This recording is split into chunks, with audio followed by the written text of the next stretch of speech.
Speak, Louis. Thoughts? You had me close my eyes so I didn't see the name of the tune. I'm just opening my eyes. Can you see there's almost a tear there? Wow. Almost. That did touch you. It did touch me. And also, I thought it'd be a great moment for podcast if I did actually cry. So I was over-egging a bit. You have glassy eyes, actually. Do I? Yeah, that's clearly... That was quite beautiful. I have mixed feelings. Mm-hmm. So it was quite beautiful. She's got a bit of a childlike voice.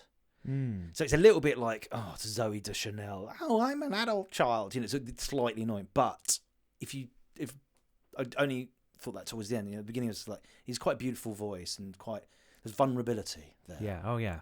Definitely. I mean, yeah. Because it's from it's a lady called Emiliana Torini.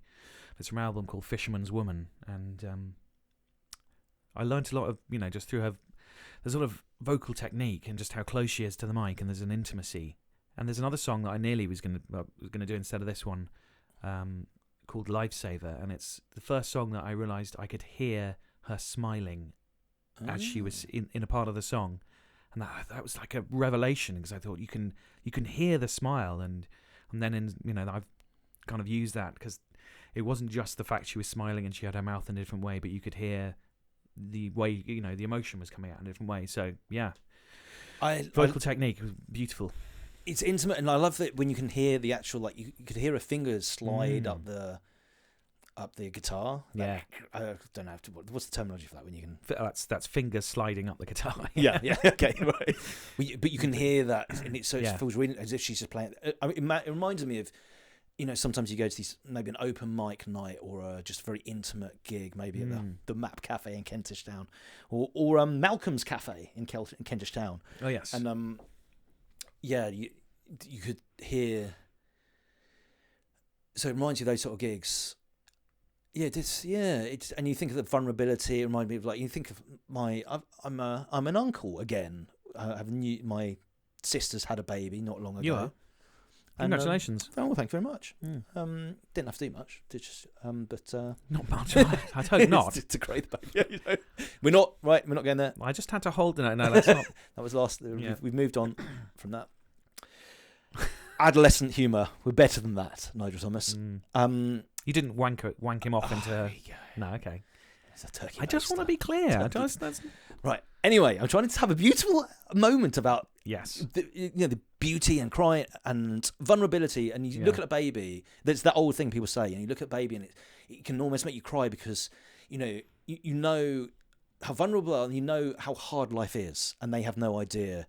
And they're going to have heartache. They're probably going to have a boyfriend, and they're going to break up, and you're probably going to have unrequited love. They're probably going to get sacked from a job, and they're probably going to have their dreams dashed, and they're probably going to want to be an actor or a musician. It's not going to work out, or they're probably going to end up an accountant working a 9 to 5, or doing a podcast with an old mate. They're probably going to be still hanging out with the losers they did 20 years ago, yeah. and you can see all stretching ahead of them, and they have no idea, and it's. But a lot of beauty as well, though. You've got to remember that, and then how unlikely it is that you're alive in the first place. Yeah. So you think you can't have light without dark. You have to go through the bad times to really appreciate the good times. Well, that's what they always say. That's what they always. I mean, yeah. Wouldn't be so happy if someone showed me kindness if I hadn't gone through a hard time in the first place. So all of that was going through my head while I was listening, but. On the flip side, it also did remind me of every bloody open mic you go to, or every campfire, and someone goes, "Oh, I've got a really important tune to play about," and they sing it very earnestly, and you're like, "Oh God," you're like, "Can you just do a happy tune?" Right? And then the next person goes up the open mic, and they do the exact same thing. Yeah. And you have 20, and by the end, you're like, "Okay, we get it. Everyone, you're all sad." I try not to go to open mics, and the ones I've gone to, I just try to do really upbeat to the happy songs. Cause... Well, you always used to be good at that. You used to play Dodgy, things like that, to get people going. Staying up for the summer. Do you still play that? That was always It was always a crowd rouser, like those. If you're around a campfire, that's what I want to hear. I want to hear get everyone going. You request it next time I'm there at a campfire and happen to have a guitar. Okay, I'll do it for you, Lee. I'll say this is for Louis Christie, and you will cry.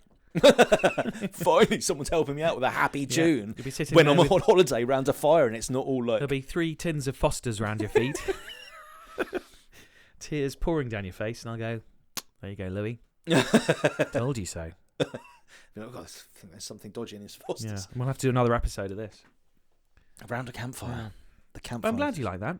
I got to meet her at a festival that my old band was playing at. And she was so lovely as well. It's the whole kind of personality on the record matched with who she was. Because you always wonder that, whether people are like doing.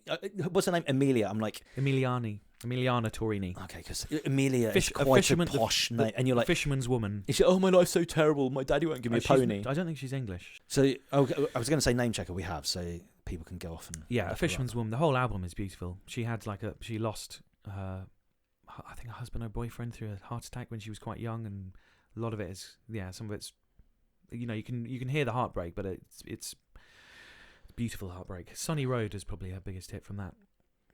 Beautiful heartbreak. Well, that gets a thumbs up from me. Thumbs up from you. Louis gets a thumbs. Is that the first thumbs up? No, you quite like the Frank Sinatra song as well, didn't you?